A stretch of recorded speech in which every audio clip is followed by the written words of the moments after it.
Bueno, buenos días, buenas tardes, buenas noches, chicos y chicas. Bienvenidos a la lección de Ciencias sociales de hoy. Y el tema que vamos a tocar el día de hoy es el de Costa Rica en el siglo XX, hasta la crisis de la década de 1980. Eso quiere decir que vamos a abarcar un periodo desde 1900 hasta 1980 en esta unidad. Creo que la clase de hoy llega hasta la década de los 40 probablemente. Y bueno, en las próximas lecciones vamos a ir avanzando un poquito más en cuanto a lo que pasó en este periodo hasta la crisis del Estado benefactor que vamos a hablar un poco más adelante. ¿Cuáles son los antecedentes que vamos a tener para la época? Resulta que en el periodo comprendido entre 1870 y 1914 la sociedad costarricense se va a caracterizar por el desarrollo del Estado liberal y del modelo agroexportador. ¿Qué significa esto? Costa Rica va a producir productos agrícolas y los va a vender en el extranjero. En el ámbito político, la sociedad costarricense a finales del siglo XIX, bueno, presentaba el ascenso de los grupos liberales, que profundizaban una serie de reformas, específicamente en los temas de educación, la tenencia de la tierra, la restricción a la participación de la Iglesia Católica en el espacio público, lo tenían concentrada específicamente al interior de las iglesias, no podían vincularse en otros espacios, y bueno, a la apertura hacia la inversión extranjera como una alternativa para el desarrollo costarricense en, a finales del siglo XIX. Los liberales en Costa Rica, bueno, van a representar una élite que generó los cambios significativos en la estructura del Estado, pero no en cuanto a las condiciones sociales de la población. ¿Qué significa esto? Los liberales y la élite va a buscar concentrar el poder en las cúpulas, ¿verdad? En los lugares más económicamente activos, pero la sociedad va a quedar en un segundo plano, por decirlo de cierta forma. Y no se van a dar las condiciones para garantizar beneficios sociales que la gente necesita. Esto va a suceder hasta la década de los 40 con la introducción de las reformas y las garantías sociales.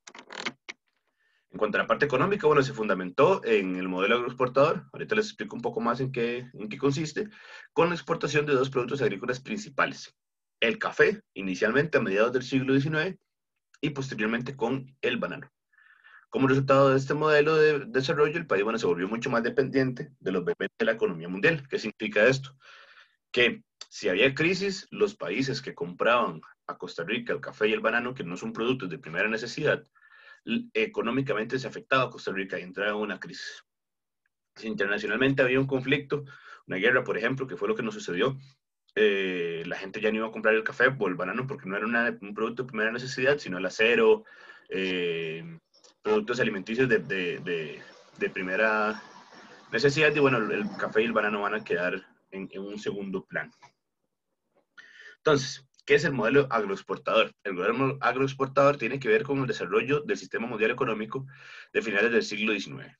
Este sistema se basaba en la división mundial entre países centrales y países periféricos o productores, mientras que los segundos se especializaban en la producción y la exportación de materias primas y de elementos básicos, esencialmente y que tienen que ver directamente con el área agrícola.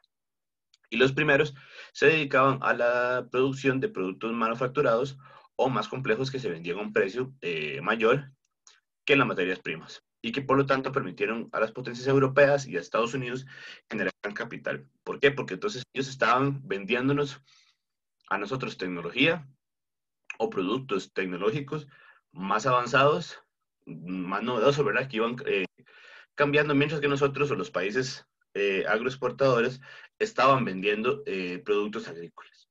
Entonces, lo que nosotros invertíamos para comprar, o los países invertían para comprar tecnología, era mucho más de lo que se ganaba produciendo productos agrícolas. Por lo que empiezan a surgir estas grandes diferencias o estas grandes disparidades que ya existían desde antes, pero que se ven todavía más reflejadas con esta división, digamos, de la producción internacional. La Primera Guerra Mundial va a ser un parteaguas, o lo que le va a dar esa sacudida a Costa Rica en cuanto a no podemos depender de productos agrícolas, porque si vuelve a suceder esto, que esta era la primera vez, ¿verdad?, que hay un conflicto bélico tan grande, si vuelve a suceder esto, que pues nos va a afectar a todos los sectores. A inicios del siglo XX, Costa Rica va a sufrir una gran transformación. Eso también es bastante importante. Costa Rica va a sufrir una transformación sociopolítica, ya que en 1913 se produjo una reforma electoral que instituyó el voto directo y público para los varones mayores de 21 años en el proceso de elección de presidente, diputados y regidores. Antes solo votaba la gente que tenía plata, básicamente. Con esto, todos los hombres mayores de 21 años podían votar. En ese momento todavía no votaban las mujeres. Y bueno, lo que hicieron fue abrir el voto, por decirlo de cierta forma, a ciertos sectores, evidentemente. Y bueno, la primera elección, mediante el voto directo, me entré de esta nueva condición, fue la del 1914. Pese a que hubo, igual hubo irregularidades en el proceso, ya que era la primera vez que se utilizaba este sistema, y la persona que llegó a la presidencia no fue candidata. La persona que llegó a la presidencia fue el licenciado Alfredo González Flores, un joven que vivía en Heredia, la verdad es que es uno de los presidentes más jóvenes que hemos tenido, que fue seleccionado de acuerdo entre los partidos políticos para ocupar el máximo puesto político del Estado costarricense. Él fue diputado y, bueno, propuso una serie de medidas y reformas importantes que posteriormente va a aplicar en su gobierno. Sin duda, González Flores ha sido uno de los principales presidentes que ha tenido el país por sus reformas, por cómo enfrentó las cosas, por a lo que se enfrentó la Primera Guerra Mundial, luego el golpe de Estado de los Tinoco. Ahorita vamos a profundizar un poquito más en esto. Por lo tanto, a González Flores, bueno, le corresponde asumir este proceso de crisis que va a afectar al país producto de esta Primera Guerra Mundial, ¿verdad? Estamos en 1914, justo el año en el que se desata la guerra. Y esto, bueno, va a generar una serie de conflictos y de consecuencias socioeconómicas en la Costa Rica de 1914. ¿Cuáles van a ser las principales consecuencias que nos van a afectar? Bueno, el primero va a ser el cierre de los mercados extranjeros, lo que va a generar una disminución de las exportaciones y las importaciones hacia Costa Rica. El segundo va a ser que los productos importados van a disminuir y los pocos que existen van a aumentar su costo, por lo que cualquier producto que venía de afuera era muy caro. Entonces, solo ciertos sectores que tenían privilegios, bueno, privilegios económicos, ¿verdad? Van a poder adquirirlos, lo que va a generar el acaparamiento y la especulación. ¿Qué significa esto? Yo tengo mucha plata, puedo asegurar comprar, no sé, todos los paquetes de, no sé, todo el cuero. Voy a comprar todo el cuero por poner un producto.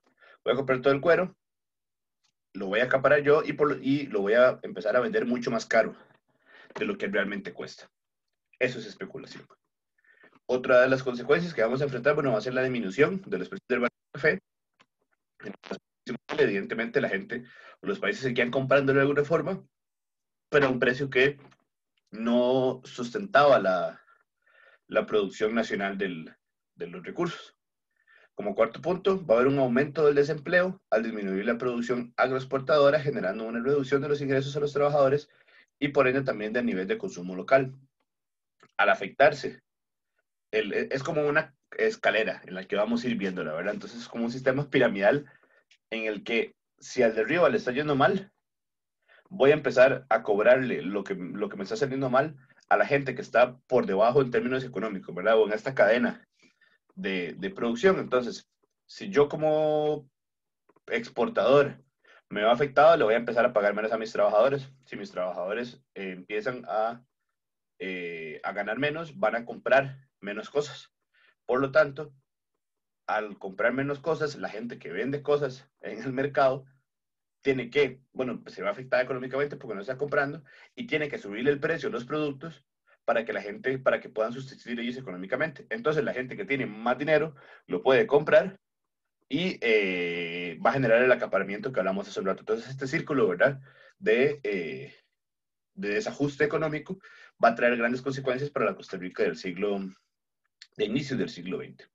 Y como consecuencia de los problemas anteriores, el Estado vio a nivel general una reducción muy grande de sus ingresos y que le va a pasar la factura a largo y a mediano plazo.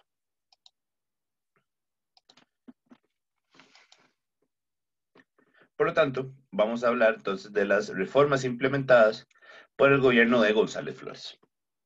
El gobierno, bueno, el presidente, va a intentar plantear un gobierno reformista. ¿Qué significa esto? Que va a reformar la forma en la que se hacían las cosas y crear una serie de reformas a nivel político, a nivel legislativo, que cambien la situación nacional. Fue el primer presidente que durante la época liberal puso con sus ideas y actos en entredicho el supuesto liberal de no intervención estatal en la economía. ¿Por qué? Porque sí estaban interviniendo, solo que era pues un argumento que utilizaban los liberales para poder mantenerse en el poder. De acuerdo con el pensamiento, el Estado no podía ser solo un gendarme, ¿verdad? O un militar que dictaba las leyes y que obligaba a cumplirlas. Ante tal realidad, González Flores, de forma visionaria, implementaba una serie de medidas que constituyeron una respuesta del Estado ante la crisis del modelo agroexportador. Tales medidas orientaban una participación estatal en la economía mediante el control de gasto público, la reforma bancaria y en la recolección de impuestos. Con Alfredo González Flores va a haber un cambio en la forma en la que en este país se hacen y se hacían las cosas, con una intervención del Estado mayor que va a facilitar o brindarle oportunidades laborales y económicas a la gente que menos tenía y dejar de concentrar el poder y, por lo tanto, el dinero en las cúpulas de las élites liberales que estaban de por sí metidas en la política, pero que bajo su discurso de no intervención estatal, después no hacían nada al respecto. ¿Cuál va a ser entonces la reforma tributaria que plantea el presidente González Flores?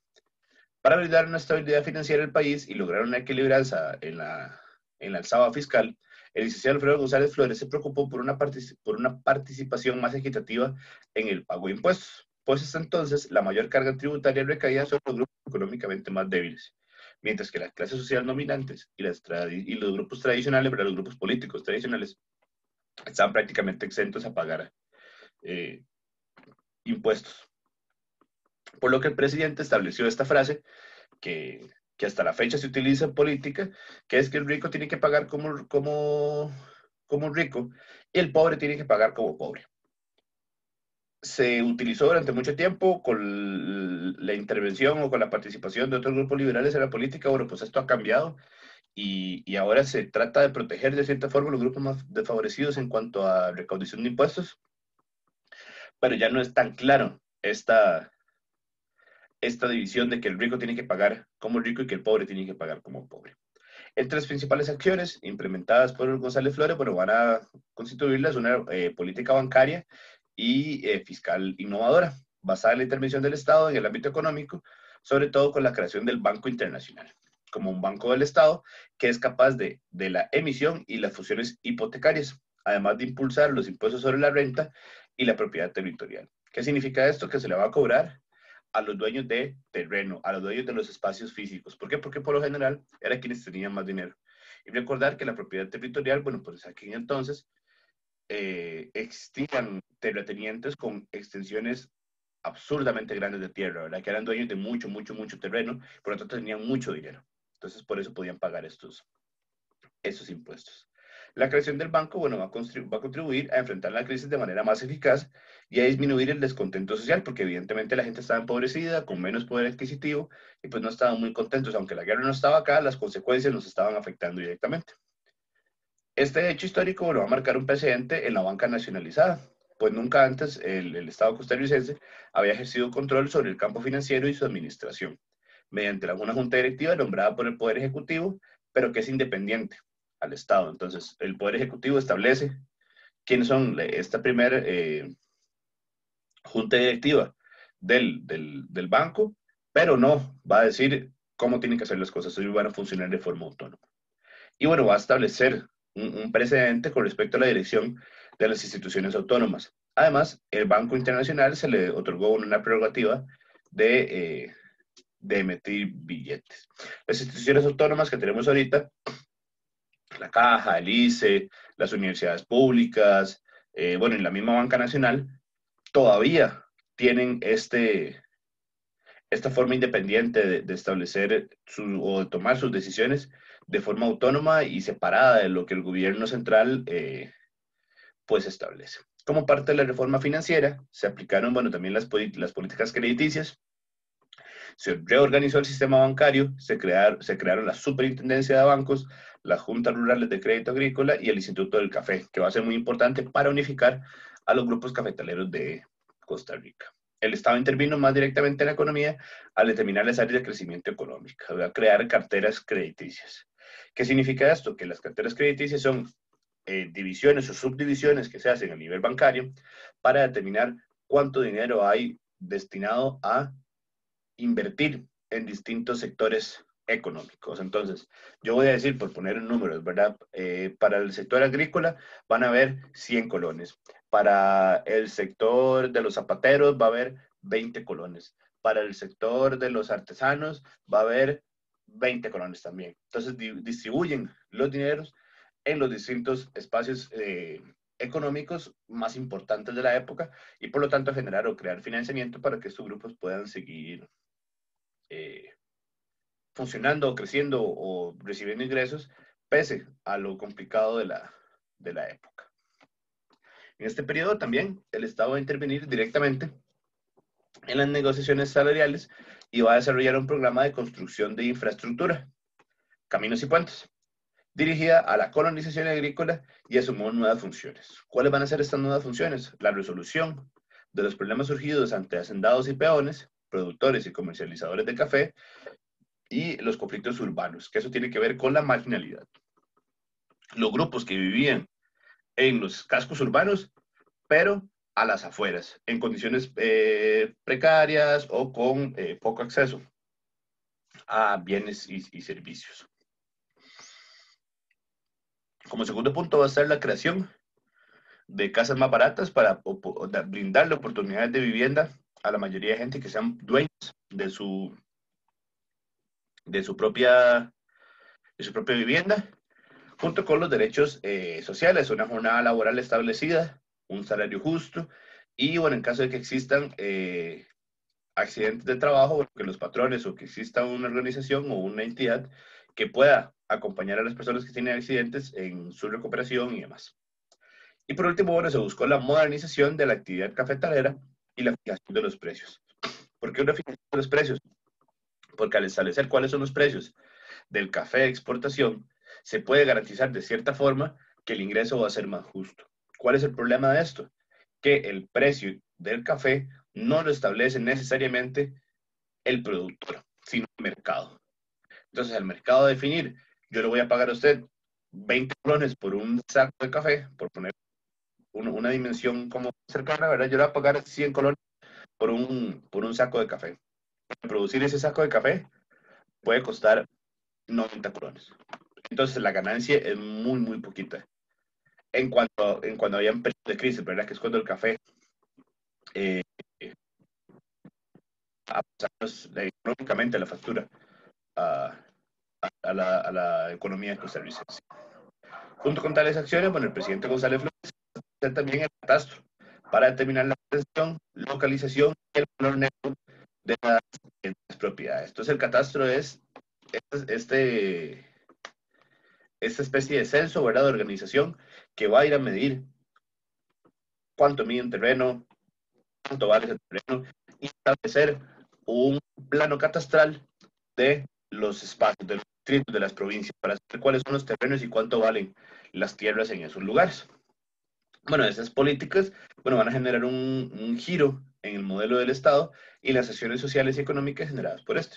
Lo que constituye una reforma de intervención en los problemas de la realidad costarricense. Antes realmente eso no sucedía tanto y estaba medio al aire el asunto. Sin embargo, otro hecho importante, además de la visión social del Estado, fue la construcción en el campo educativo de la fundación de la Escuela Normal de Costa Rica en 1914, el 28 de noviembre, como un centro de formación pedagógica y de cambio social. La Escuela Normal va a ser un antecedente en la formación o en el proceso formativo de educadores. Y va a ser casi que uno de los pilares de que en Costa Rica la educación sea realmente alta o de calidad en la mayoría de los espacios. ¿Por qué? Porque siempre ha habido, bueno, no siempre, desde 1914 ha habido una inversión económica estatal importante para favorecer, para incentivar a que la gente primero, bueno, potenciar la alfabetización, que es muy importante, que la mayoría de gente sea capaz de leer, sea capaz de escribir, de tener el pensamiento lógico matemático, y darles conocimiento, ¿verdad? Dar conocimiento en las escuelas. La escuela normal entonces lo que hacía era formar educadores para que estos fueran aquí, bueno, fueran hasta a este centro, aprendieran lo que tienen que aprender para dar clases y distribuirlos por el país y crear este ejército de educadores que van a dar esos primeros pasos para lograr una alfabetización a nivel nacional. Y bueno, es después de analizar o comprender el, el periodo de la gestión presidencial de Alfredo González Flores, nos vamos a dar cuenta que este periodo pues no calza, ¿verdad? Porque los periodos presidenciales en Costa Rica son de 4 años, por lo tanto, González Flores tuvo que haber terminado en 1918. ¿Qué es lo que pasa? Pese a que la gestión de Alfredo González Flores a grandes rasgos es considerada bastante buena, bastante provechosa, bastante innovadora, que le brindó muchas oportunidades a la gente que menos tenía y pues evidentemente a los sectores más altos y más favorecidos, económicamente hablando y políticamente, no les gustaba, ¿verdad? El hecho de que había un presidente que estaba tomando decisiones que iban no sé si necesariamente en contra, pero que sí les afectaba económicamente ya que tenían que pagar más impuestos, ¿verdad? Porque ya no se hacía esta diferenciación de, bueno, no, es que paguen el pueblo, ¿verdad? Porque a veces estos grupos no se consideran como pueblo. Producto de esta inestabilidad política, de la gran crisis que representa la Primera Guerra Mundial para Costa Rica, en 1917, en enero de 1917, se realiza un golpe de Estado en el que entra los hermanos Tinoco, el gobierno de los Tinoco, al poder.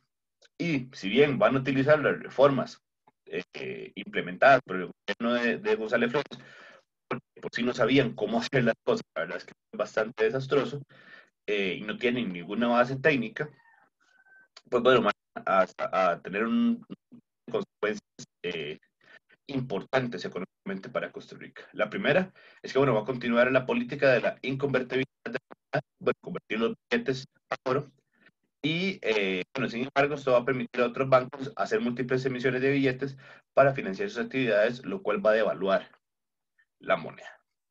Como segunda consecuencia, bueno, se va a recurrir también al endeudamiento de los bancos comerciales con prestamistas privados para cubrir los gastos de las rentas públicas que ya no estaban generando, aumentando así la deuda externa. Dato interesante, eso sigue sucediendo en Costa Rica y seguimos, bueno, el proceso de evaluación no es tan fuerte, ¿verdad? Como en aquella época, en realidad es medianamente estable, pero sí existe un proceso de endeudamiento bastante grande y la deuda externa de Costa Rica es bastante, externa e interna de Costa Rica es bastante alta. Entonces, en síntesis, podemos decir que estas malas decisiones en cuanto a las medidas monetarias y fiscales dejaron muy mal paradas a la economía costarricense. Al caer el gobierno de los Tinoco en 1914, con el que se regresa a la democracia, ¿verdad? Ya sin golpes de Estado formales, pese a que la guerra civil del 49 también representa un proceso bélico importante y que tiene su afectación en los procesos democráticos, pero eso lo vamos a ver en las próximas lecciones. Entre los aspectos más importantes, bueno, van a sobresalir el alza de los precios de los bienes, los producto tanto de la desvalorización de la moneda como de la continua restricción de las importaciones, producto de todavía las implicaciones de la Primera Guerra Mundial, que recordemos termina justo en 1919. La década de los 20. La década de los 20 va a ser un periodo complejo también y que nos va a plantear un escenario previo a la crisis de 1929. Es por eso que la desastrosa situación fiscal y monetaria heredada de la administración de los Tinoco va a llevar a que se realice un conjunto de medidas en el periodo de 1919 a 1922, dirigidas a establecer una normalidad de la economía, en la política económica. Se van a establecer entonces dos cuestiones, ¿verdad? Entre las medidas tomadas basta sanear la moneda, que significa que estaba inundada de billetes inconvertibles, o sea, que habían demasiados, eso significa que hay demasiados billetes, hay demasiado dinero que no se puede respaldar económicamente.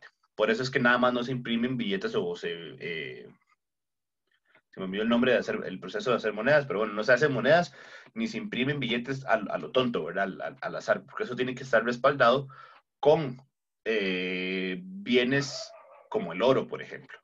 Costa Rica no tenía tanto oro para justificar la gran cantidad de billetes que tenía. Por lo que en 1921 se toma la decisión de establecer un único emisor de monedas y billetes, siendo designado el Banco Internacional como el Banco del Estado. En 1922, en la administración de Acosta, se va a establecer la Caja de Conversión, encargada de autorizar las emisiones de moneda y de buscar restablecer un patrón oro modificado, suspendido desde los inicios de la Primera Guerra Mundial. Esta política se vio favorecida por una buena situación económica a inicios de los 20 y que el precio del café va a aumentar, lográndose en 1914 alcanzar estabilidad en cambio a 4 colones por dólar. Imagínense el proceso de evaluación de moneda, que a la fecha son 615 colones por dólar. Para que ustedes vean el cambio, ¿verdad? Que hace 100 años aproximadamente, 4 colones eran equivalente a un dólar. Ahora son 615 a un dólar. Ese es el proceso de evaluación que tienen las monedas. Sin embargo, la estabilidad cambiaría y no significó que los precios internos se mantuvieran estables. La entrada importante de divisas, producto de los préstamos adquiridos a partir de 1926, van a causar un aumento de demanda interna. Y al no poder igualmente y al no responder igualmente la producción, los precios internos van a aumentar. Y vamos a entrar otra vez en un periodo de crisis. Con el fortalecimiento del Banco Internacional de las administraciones de Acosta y Jiménez, son los presidentes, ¿verdad? Que van después de Tinoco. Este banco se va a convertir en una importante fuente de crédito para la agricultura, tanto para el préstamo de largo plazo como para financiar las cosechas del café. Posteriormente, este banco se convierte en el Instituto Nacional de Seguros, que hasta la fecha lo mantenemos, para poner término a los incendios fraudulentos que se venían sucediendo para enmascarar la quiebra de los negocios. ¿Qué era lo que sucedía? Yo tenía algún negocio, lo tenía asegurado por N cantidad de dinero, a veces mucho, porque había empresas muy grandes. Mi empresa quebraba, yo sabía que ya no la podía mantener, iba a perder demasiado dinero. Lo que hacía era quemar accidentalmente, ¿verdad? El negocio o el área de cultivo o lo que fuera, y cobraba el seguro que tenía. Evidentemente, esto es fraudulento porque no fue un accidente, ¿verdad? Fue un acto delictivo el quemar de forma intencionada mi inmueble para poder cobrar un seguro que es en caso de accidentes, ¿verdad? Entonces, al empezar a surgir este método de fraude, se establece el INS como parte de la gestión reguladora de controlar pues, estos actos fraudulentos.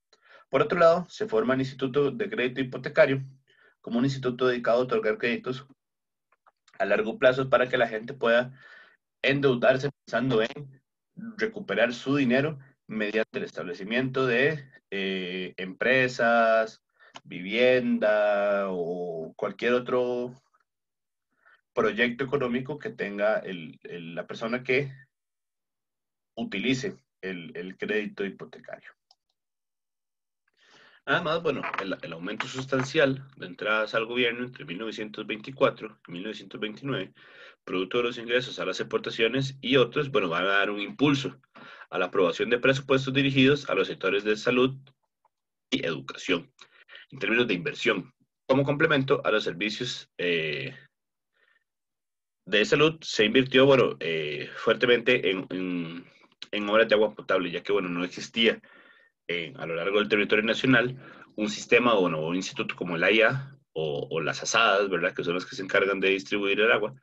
Y bueno, también se van a destinar recursos a la red de transporte vial, ferroviario y portuario. Son los barcos, los puertos. con el objetivo de comunicar las zonas rurales con los mercados principales. Es importante tener en cuenta o recordar que en esta época el Estado de Costa Rica, aunque sea un periodo medianamente corto con respecto a la historia, ¿verdad? Del planeta en la que hablamos de millones de años, el Estado costarricense es un Estado muy joven, ¿verdad? Que vamos a cumplir 200 años de existencia estatal, ¿verdad? Nos costó mucho organizarnos, las guerras afectaron, pero recordar que para inicios de la década del siglo XX, Costa Rica estaba en proceso de construcción, por decirlo de cierta forma, ¿verdad? Entonces había que invertir, todavía se sigue invirtiendo, ¿verdad? En transporte, en temas viales, en ferroviarios, en puertos y demás, pero en este momento había que crearlos. Ahorita lo que está haciendo es como renovándose, poniéndose más al día con con la realidad mundial. En ese momento había que inventarlos, había que crear la red que iba a comunicar todo esto, ¿verdad? Por eso es tan importante la inversión y por eso también el gasto es tan alto, o la inversión es tan alta para poder garantizar estos servicios. Con la crisis de 1928 y el constante aumento al valor del dinero de las consecuencias negativas para los deudores fueron catastróficas, pues el valor de las propiedades va a disminuir, es decir, la deuda valía lo mismo que antes, pero los ingresos que generaban para pagarla eran cada vez menores, debido a que los precios de los productos, producto de la baja demanda. Como resultado de la crisis, se dio la quiebra del crédito hipotecario cuando cayeron los precios de las tierras. ¿Por qué? Porque entonces ya usted no podía dar su tierra eh, como empréstito, ¿verdad? Como un bien para responder por la deuda, porque ya la tierra no valía tanto como valía antes. Y esto va a ser resultado de una crisis internacional, producto de la caída de Wall Street en Estados Unidos, que lo vimos con el crack del 29, al puro inicio de los temas, y que va a afectar en Costa Rica directamente la producción, ya que la economía de Estados Unidos y pues afectaba de forma directa o indirecta las economías globales. Durante esta época vamos a encontrar que hay una fuerte influencia de organizaciones sociales y políticas a lo largo de toda la década de los 20. A finales del siglo XIX, las organizaciones de trabajadores fueron desarrollándose. Primero las sociedades mutuales y luego los gremios.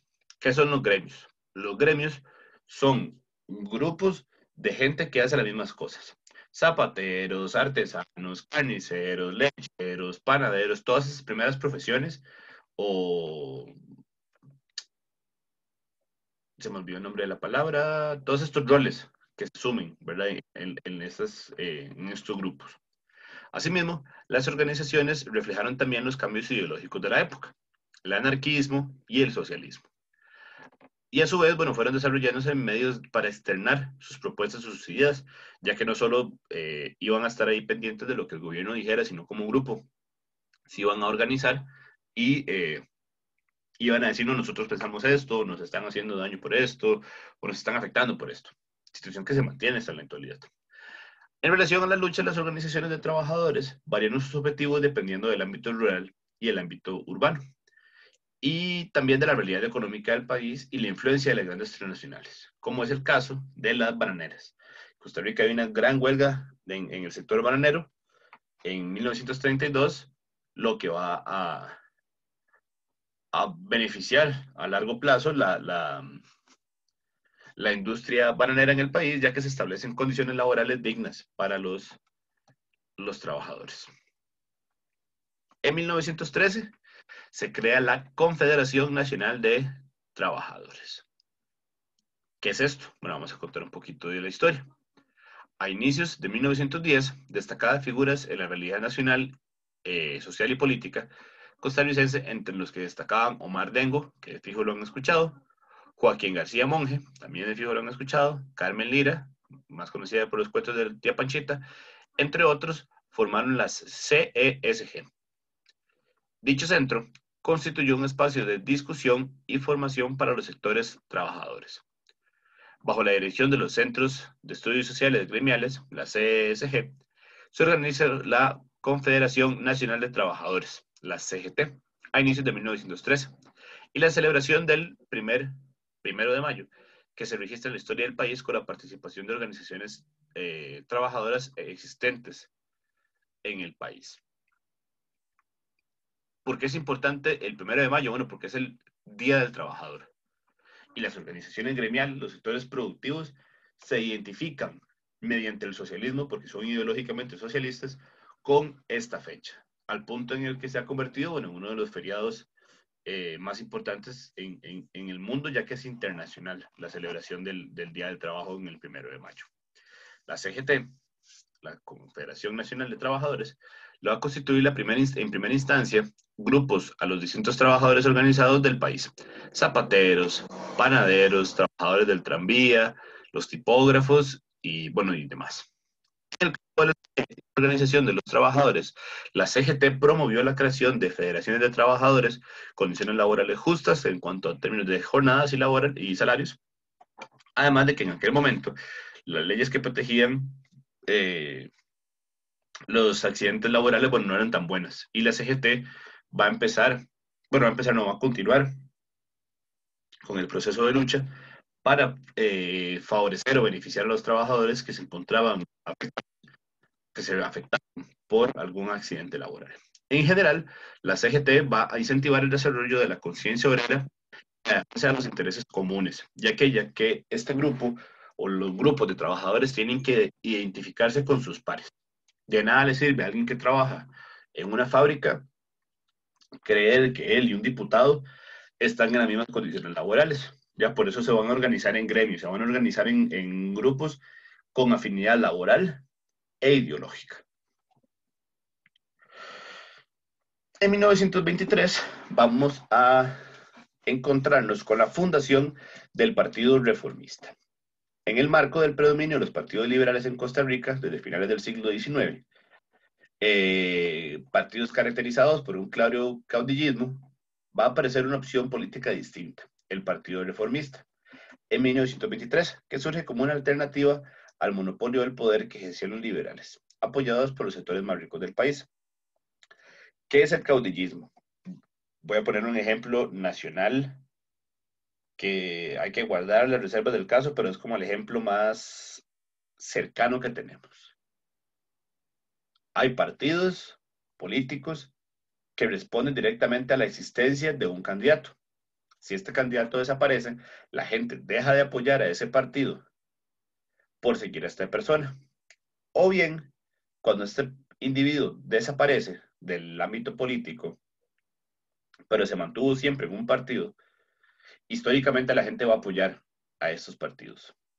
¿Por qué? Porque ya se sienten identificados con tal partido. Ejemplos de esto: Fabricio Alvarado. Si Fabricio estaba con Restauración Nacional, la gente iba a votar por Restauración Nacional, porque la gente está votando por Fabricio. Ahorita Fabricio está con el otro partido, otro partido, se me olvidó el nombre. La gente va a votar por ese partido porque está Fabricio. La gente que vota por Otto Guevara, bueno, va a votar por Otto Guevara no importa dónde esté, porque ya votan por él. O están los otros dos partidos históricos que van a representar este caudillismo de la forma más clara posible. Liberación Nacional, con los Figueres, y el Partido Unidad Social Cristiana con Calderón. Eso se ve en épocas posteriores, ¿verdad? A mediados del siglo, los 50. Pero son esos ejemplos de caudillismo. La gente sigue a Liberación Nacional porque recuerdan a los Figueres o porque recuerdan a Calderón.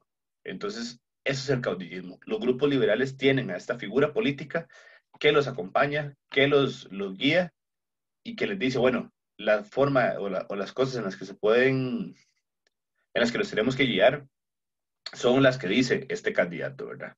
O lo que nos propone esta persona, este líder social. Y esos son los partidos liberales, que aparte de eso, están vinculados con los sectores más ricos, o sea, con el poder económico y el poder político. El Partido Reformista va a tener sus raíces en la doctrina social de la Iglesia Católica, cuyo líder y fundador, Jorge Bolio, va a promover la justicia social como objetivo de dicha agrupación, o sea, del Partido Reformista. Las propuestas del Partido Reformista fueron sumamente importantes y ambiciosas por el contexto, ¿verdad?, en el que emergen, en el proceso en el que surgen. Y cabe citar, bueno, que muchos de los aspectos que promovían las siguientes propuestas. La primera va a ser una reforma agraria.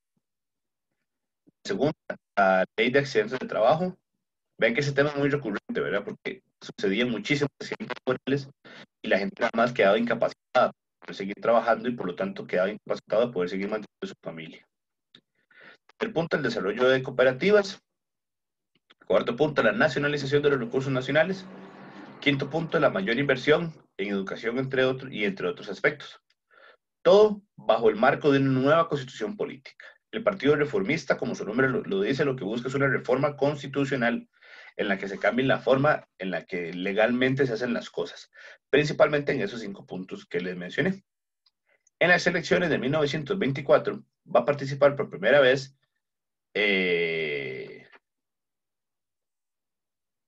hay un error ahí en la redacción, me disculpan. Las elecciones de 1924 va a participar por primera vez el Partido Reformista, donde ninguno de los candidatos obtiene la mayoría necesaria por la presidencia. En esta coyuntura, ¿verdad?, en este proceso tan extraño para la época, el Partido Reformista se une al Partido Republicano, liderado por Ricardo Jiménez, que es un político liberal que ya había ocupado el poder en 3 ocasiones desde la presidencia. Durante este periodo, en 1924 y 1928, Jorge Bolio y su partido no recibieron el apoyo a sus propuestas, pese a que estaban aliados con Ricardo Jiménez, ya que en la década la agrupación va a desaparecer del escenario político. La importancia del Partido Reformista de la historia costarricense es que se constituye la primera agrupación que reflejaba los intereses de los sectores populares de la época y además va a plantear los temas que posteriormente el Estado incorporaría. Entonces, ¿qué es importante tener claro?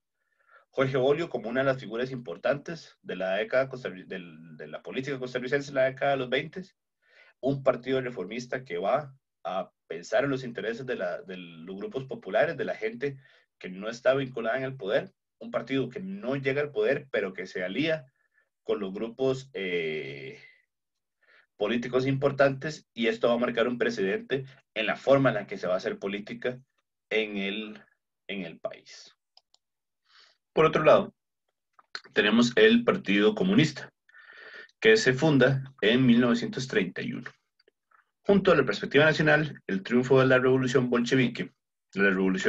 La perspectiva nacional es la forma, ¿verdad?, en la que se percibe la forma del territorio costarricense.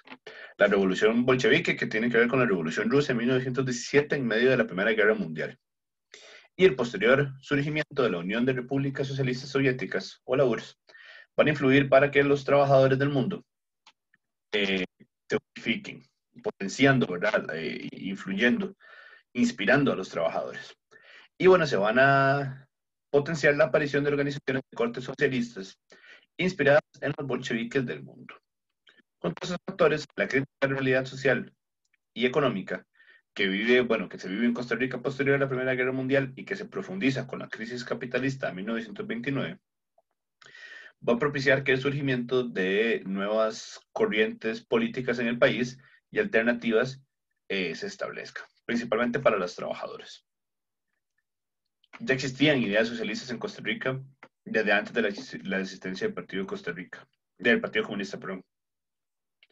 Ya existían organizaciones de trabajadores que tenían influencia de la URSS. Con el crack del 29, con la crisis del 29, la mayoría de los grupos que existían van a buscar representarse o unificarse no de forma gremial o no de forma intelectual o no para conversar o para plantear ideas y demás, sino ahora de forma política, como un partido con opciones al poder. Todos esos elementos anteriores van a llevar a la formación de la organización del Partido Acción Revolucionaria de la Cultura Obrera, denominado ARCO, 1929. Grupo integrado por, en su mayoría, por estudiantes, donde destacaba la figura de Manuel Mora Valverde. Si no recuerdan a Manuel Mora, recuerden las garantías sociales, que hablamos en clases anteriores, y como fue uno de los principales impulsores de las garantías sociales junto con Calderón y Monseñor Sanabria. Esta organización fue la base para que en 1971 se fundara el Partido Comunista, cuyo secretario general fue Manuel Mora Valverde. Desde ese momento aparece en el contexto político costarricense el primer partido ideológicamente comunista y que representaba los intereses de los sectores populares. Más allá de lo que hacía el Partido Reformista, que si bien buscaba cambiar la forma en la que los liberales hacían política y cómo se establecían las cosas en la Constitución, el Partido Comunista va a nacer directamente en el núcleo, ¿verdad? De estas luchas obreras, de estas luchas sociales. El Partido Comunista costarricense se va a convertir en la fuerza política que aglutina, o sea, que junta a las organizaciones de los trabajadores, promoviendo una mayor organización sindical y sobre todo encabezar luchas claves. La más significativa fue la huelga bananera de 1934, que una de las actividades que, bueno, la actividad que tengo para hoy en realidad es muy sencilla, porque la idea es que, bueno, ahora al final les cuento la actividad, pero en el libro, eh, en la parte del partido, en la que se habla del Partido Comunista, abajo hay un recuadro que explica la huelga de bananera, y lo que quiero es que hagan un pequeño texto sobre la huelga. Así, bueno, el Partido Comunista jugó un papel clave en la transformación social de la época. Su importancia radicó o va a radicar en los siguientes aspectos. ¿Cuáles van a ser? Bueno, el primero, constituirse como una alternativa para los sectores populares y de trabajadores.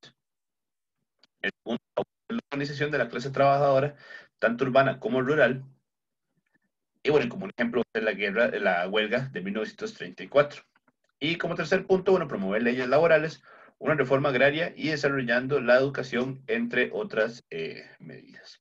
El Partido Comunista va a representar, bueno, al proletariado bananero, al campesinado, al incipiente proletariado industrial urbano, a los intelectuales y a los estudiantes más revolucionarios. Fue una organización política que influyó en la reforma del Estado liberal, porque, bueno, mediante su lucha los trabajadores alcanzaron reivindicaciones salariales y mejores condiciones de vida que constituyeron el legado de tal organización en la historia. Algo de las victorias más importantes del Partido Comunista es el establecimiento, por ejemplo, del aguinaldo o las jornadas laborales de 8 horas. Junto con el Partido Comunista vamos a encontrar los sindicatos y a los gremios, que van a aglutinar a los artesanos y a los obreros del país. Por lo tanto, los artesanos, los gremios y los sindicatos representaban formas de organización y de lucha para los trabajadores. Todo con la finalidad de obtener condiciones laborales y de vidas adecuadas. O sea, lo mínimo que necesitaban para subsistir. Los mismos se desarrollaban en distintos momentos de la historia costarricense. Desde fines del siglo XIX, los artesanos se organizaron en sociedades con el objetivo de promover la conciencia social y reflexionar sobre las problemáticas y necesidades de la clase trabajadora. Los gremios también fueron otro modelo de organización que implementaron los trabajadores en Costa Rica desde finales del siglo XIX y la primera parte del siglo XX. Constituían grupos de personas con el mismo oficio, tales como abogados, zapateros, tabacaleros, herreros, carniceros, panaderos, entre otros. En general, los artesanos, gremios y sindicatos obreros representaban los intereses populares y fomentaban la unión entre problemas comunales, enfrentaban las problemáticas comunes de la época, promovieron mejores condiciones laborales y utilizaron la huelga como un mecanismo de protesta y de conseguir objetivos generando cambios en las relaciones obrero-patronales. Asimismo, constituyeron una mayor organización de los trabajadores y representatividad la representatividad de los obreros, ¿verdad? De modo que influyeran en la modificación de la sociedad y también en las políticas del Estado liberal. Vamos a hablar ahora, ya para ir terminando esta primera parte, ¿verdad? Del inicio del siglo XX. Vamos a hablar sobre la crisis interna que va a azotar el país a finales de la década de 1920, que está aunada al del 29 en Estados Unidos. La crisis económica que afectó profundamente a Costa Rica a finales de los 20 tuvo sus orígenes años antes y fue esencialmente creada por los problemas de manejo de la política económica interna.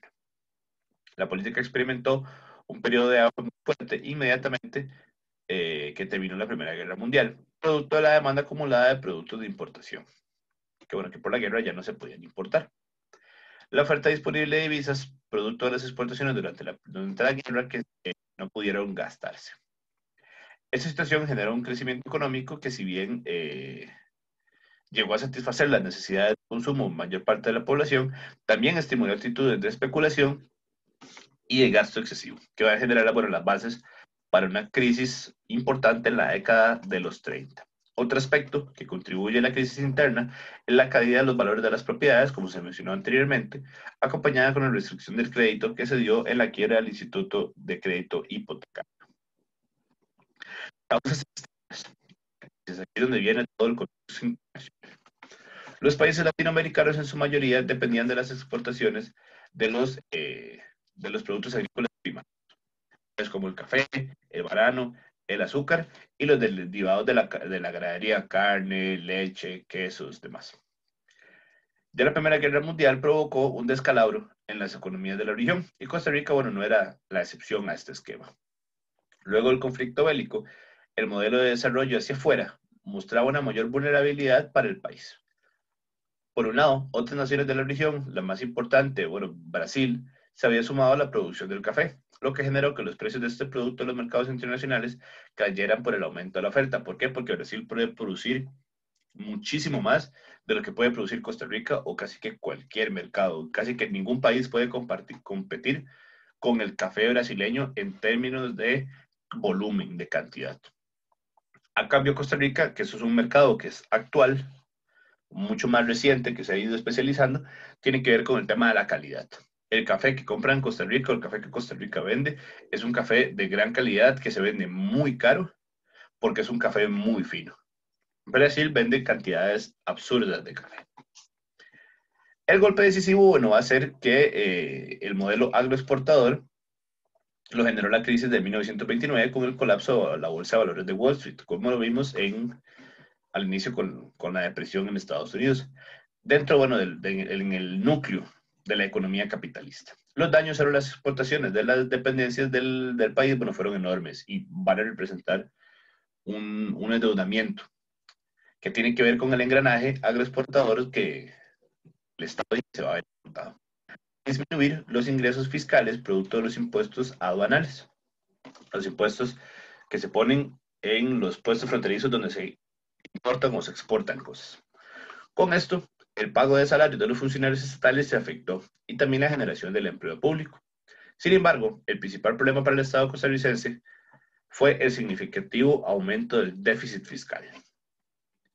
Pero, en mayor medida, los resultados de la crisis los vivieron los sectores ligados al café y el banano. La depresión económica generó una crisis social profunda. Muchos sectores dedicados a la exportación del café se vieron sumamente afectados, ya que el precio del grano bajó, no tenían acceso a un crédito, ya que no tenían con qué asumir las deudas, y bueno, en algunos casos perdieron las propiedades incluso, que se la vendían a otros cafetaleros que todavía tenían más dinero, y estos van a ir creando latifundios o adquisiciones de tierra mucho más largas. Eh, Pero, unido a los productores, el sector social más golpeado fue el de los trabajadores, tanto en zonas rurales como en zonas urbanas. En los cafetales y las bananeras, la política de los terratenientes y las transnacionales fue descargar la crisis sobre las espaldas de los trabajadores, que con recortes de salarios y la reducción de la cantidad de empleados. Así, al paralizarse la economía del país, muchas empresas quebraron. Los productos importados disminuyeron y aumentaron su precio. La moneda va a volver y por problemas con el tipo de cambio con respecto al dólar. Pero por supuesto, bueno, los bancos restringieron los créditos ya que están recibiendo mucha menos ganancia. Y la consecuencia fundamental fue el descontento popular que generó el desempleo, los salarios miserables y un deterioro general en las condiciones de vida de los costarricenses. Y esa sería toda la presentación del día de hoy. Para esta semana, chicos y chicas, no les voy a dejar No les voy a dejar ninguna actividad porque yo sé que la actividad de la semana pasada está pesadita, está larga y quiero que la hagan con tiempo, que la hagan bien, porque ahí es donde nos vamos a agarrar para ver cuáles son los temas que hay que repasar cercanos al examen. Ya no quedan tantos temas, queda la última parte del siglo XX y algo del siglo XXI, que la verdad no es muchísimo lo que se ve para bachillerato, y esos son los temas que quedan por ver. Entonces es importante que ustedes repasen los contenidos que tenemos hasta el momento y ustedes me dejen claro cuáles son las dudas o los intereses o cuáles son los temas que hay que reforzar para darle a eso en las próximas clases. De mi parte, sería todo por esta semana y nos vemos la próxima semana, chicos. Que estén bien.